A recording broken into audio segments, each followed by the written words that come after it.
What's good, people? Everyday Superpower, where we talk body language, relationships, game, and everything in between. She hates when you rush. She hates when you are rushing, okay? What do I mean by that? I mean, rushing shows a lack of self-control. If you walk in your city centre with a slow, comfortable, confident stride, that shows that you don't need to get to anywhere fast.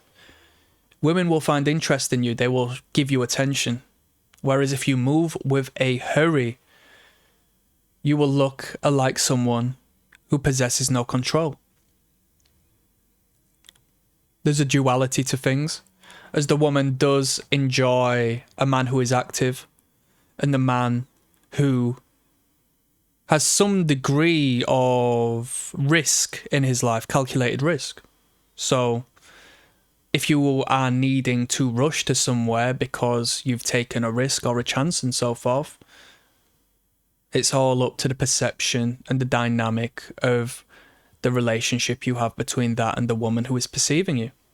But generally speaking, any showcase of lack of control is deeply unsettling for that woman. If you're in a marriage and you've got kids and you have a woman who loves you and you've been able to support and you quit your job, she can take it two ways. There's going to be a pattern that outlines your character that she has become very well aware of. That is either going to lead to a complete discomfort where she's subconsciously going to start finding a way out because she's got a big problem, the kids have got a big problem, or she's going to be so comfortable and confident in your risk assessments from the past and your complete control over yourself and your circumstance that it's not going to be a single bother. And your reaction of such is going to only emphasize and show that. What's understood doesn't need to be explained. Alright, babe, couldn't really be arsed with the way they were treating me, so I quit my job. Give me a couple of weeks just to enjoy myself and I'll get on and we'll find something else new. Oh, blah, blah, blah. She might ask a few questions, but given she knows your strength of character, who you are and how prepared you are in all circumstances, the control you have on your reality, and then so she believes in you because she understands that your reality encompasses her reality and the children's reality, because you lead, and as a leader, you ensure that those who are following don't get into any issues and you put yourself at the front line, like any good leader. What's there to be scared of? But when you come back unsettled, shaken, because you've made an emotional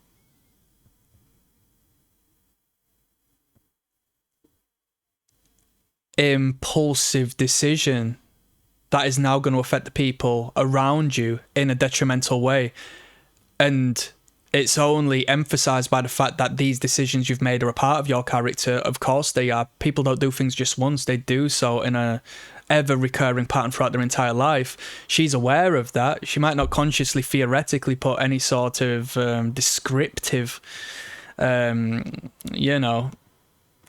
understanding on there, but what she does know is that you are an impulsive person. You have fucked her and the kids up before, metaphorically speaking, and this is bad. This might be the last straw. She might leave you. And the way you handle it, with emotion, with distress, with a need for acceptance for a higher force to save you because you can't save yourself. You need to find another boss. You need to find another leader.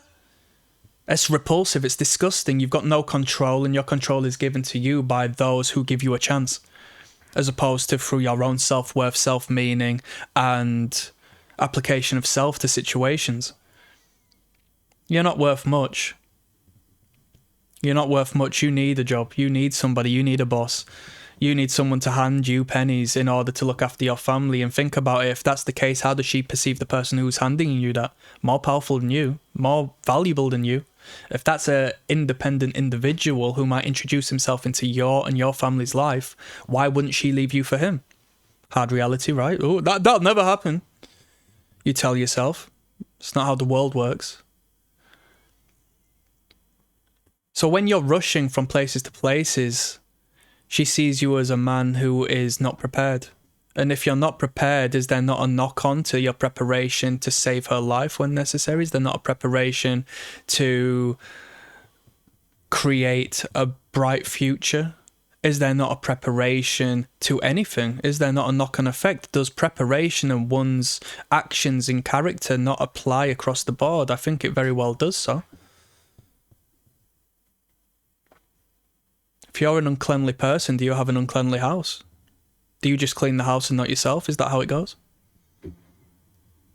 Peep game.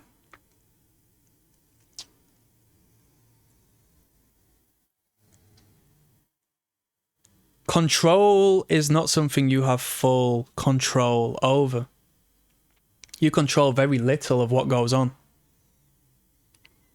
But your means of maneuvering and perception of the ebbs and flows of life and society and this societal construct we exist within, this education of such to a point where you're so comfortable and confident that nothing matters. Yeah, comfort matters to an extent, but I'm comfortable being uncomfortable. She'll have faith in you. She'll be incredibly attracted to that.